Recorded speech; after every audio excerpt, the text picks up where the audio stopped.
Bonjour tout le monde. Exercice 1, on va essayer de résoudre ce exercice-là, montré dans la feuille.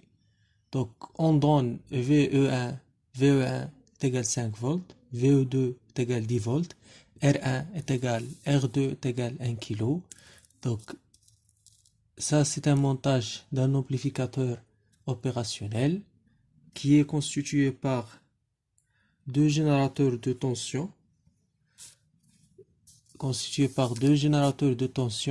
VE1 qu'on voyait là, VE2, résistance R1 et R2, et une résistance R3.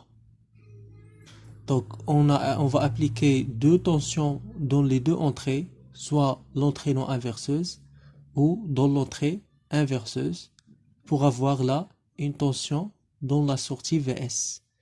Donc première question, dans quel régime fonctionne l'AOP? Justifiez votre réponse. Donc 1, quel régime? On sait que l'AOP réellement a deux régimes de fonctionnement.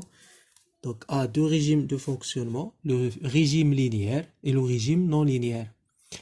Il fonctionne dans le régime linéaire lorsqu'on a un dipôle branché entre la sortie de l'amplificateur, là, et entre l'entrée inverseuse, là. Donc là, c'est un montage qui fonctionne dans le régime linéaire parce que on a une contre-réaction négative. On a une contre-réaction entre la sortie et l'entrée inverseuse à travers la résistance R3. C'est bon? Donc, première question. Donc, régime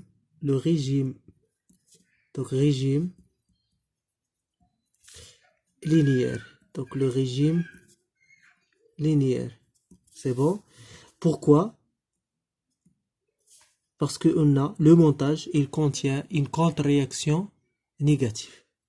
Ou tout simplement parce qu'on a la résistance R3 est branchée entre la sortie de l'amplificateur là et l'entrée inverseuse là. Donc pourquoi? Parce que il y a une contre-réaction, une contre-réaction. Comment elle est? Elle est négative. Ça y est, ça va. Donc, ça concernant première question. Donc, 1, le régime linéaire, parce que on a une contre-réaction négative dans le montage. Deuxième question, comment appelle-t-on ce montage? Donc là, on a deux tensions et sont appliquées dans VE1, il est appliqué dans l'entrée inverseuse et non inverseuse, et VE2, il est appliqué dans l'entrée inverseuse. Donc ça, c'est un montage. Donc c'est un montage soustracteur. C'est un montage soustracteur. Il va faire la soustraction entre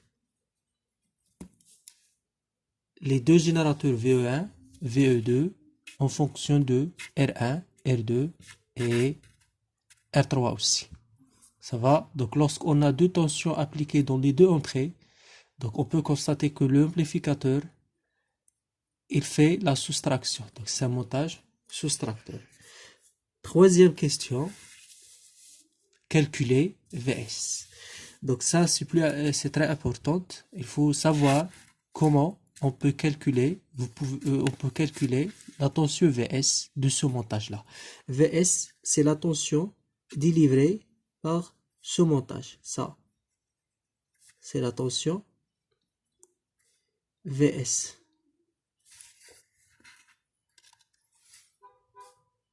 C'est bon? En fonction de VE1, VE2 et les résistances R1, R2 et R3. Donc, puisque là, on travaille dans la zone linéaire de l'amplificateur, donc dans le régime linéaire, on a toujours epsilon égale à 0. Et on sait que epsilon, toujours, c'est la différence entre la tension appliquée dans l'entrée non inverseuse moins la tension appliquée dans l'entrée inverseuse. Donc, puisque epsilon là est égal à 0, donc on peut constater que E plus est égal à E moins. Toujours pour déterminer VS, la tension de sortie de l'amplificateur, on calcule deux choses. On calcule la tension dans l'entrée non inverseuse, puis on calcule la tension dans l'entrée inverseuse et on utilise la relation qui est là. E plus est égal à E moins et on déduire VS facilement. C'est bon, donc on va essayer de calculer la tension VS là, délivrée par ce montage. Donc comme vous voyez là, E plus de ce montage, elle est là. Ça, E plus. Et ça, c'est E moins. Donc on va utiliser le théorème de Millman pour trouver E-, pour trouver E+, et enfin on va trouver VS de ce montage. Donc là, VS, E+, plutôt, la tension qui est là, donc la tension qui est là, c'est la tension VE, parce que le générateur VE, il est appliqué dans l'entrée directement, sans aucune résistance. Donc, E+, égale, E+, est égal à VE1, qui est égal, déjà donné, 5 volts. 5 volts. C'est bon. Donc, premièrement, on a calculé E+. Deuxième point, on va calculer E-, la tension aux bornes dans le nœud qui est là. Donc là, pour calculer E-, on va utiliser le théorème de Millman, parce que le théorème de Millman, c'est un théorème qui permet de calculer la tension dans un nœud. La tension dans un nœud. Donc ce nœud-là, c'est le même nœud qui est là. Donc nous, on va calculer quoi? On va calculer la tension qui est là. Qui est là. Donc, par le théorème de Millman, on peut calculer cette tension. Parce que, réellement, là, la branche qui est constituée par VE2 R1 et la branche qui est constituée par la résistance R2 et la branche qui est constituée par R3 VS, ils sont branchés en parallèle. Donc, réellement, on peut transformer les trois branches comme ça. Donc, on a une résistance là, R1, et là, un générateur VE2. Puis, là, c'est le point, c'est le nœud E-. Donc, vers notre résistance qui est branchée directement vers la masse R2. À la sortie de ce nœud-là, on a aussi une résistance R3. Avec, dans la sortie de R3, on a un générateur, une tension plutôt, VS. Donc, comme vous voyez là, la tension qui est là, c'est la tension qui est là.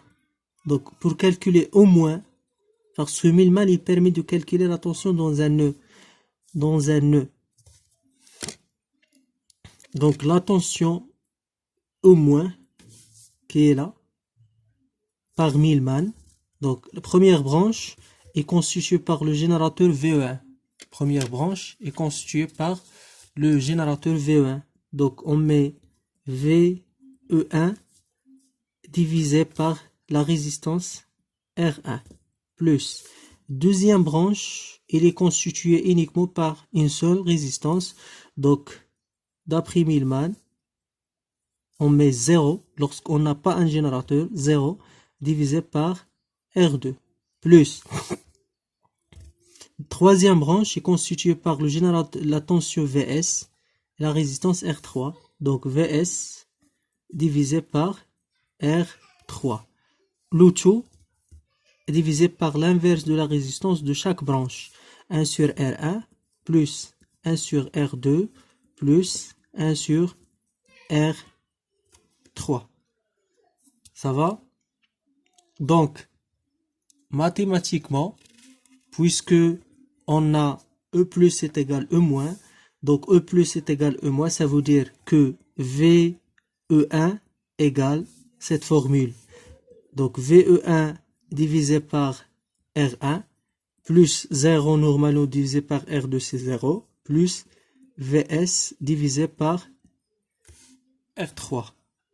Le tout divisé par 1 sur R1 plus 1 sur R2 plus 1 sur R3. Donc là, on peut calculer VS. Soit on remplace les valeurs, sinon on peut calculer VS. Donc VS là, on va multiplier VE1 fois 1 sur R1 plus 1 sur R2 plus 1 sur R3. Donc, qui est égal à VE1 facteur de 1 plus R1 plus 1 sur R2 plus 1 sur R3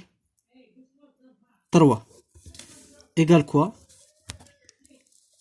Égale VE1 divisé par R1 plus VS divisé par R3.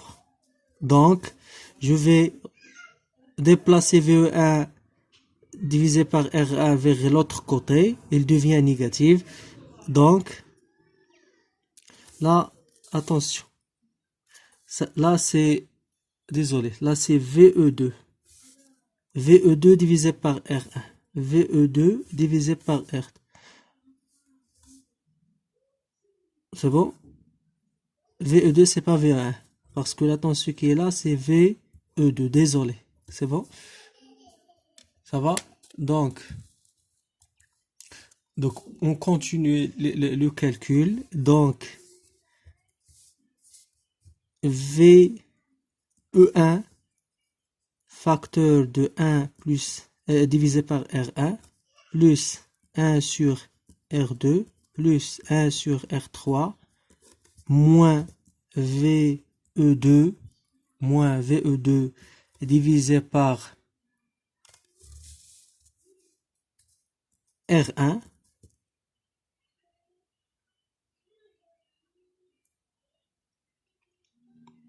VE2 divisé par R1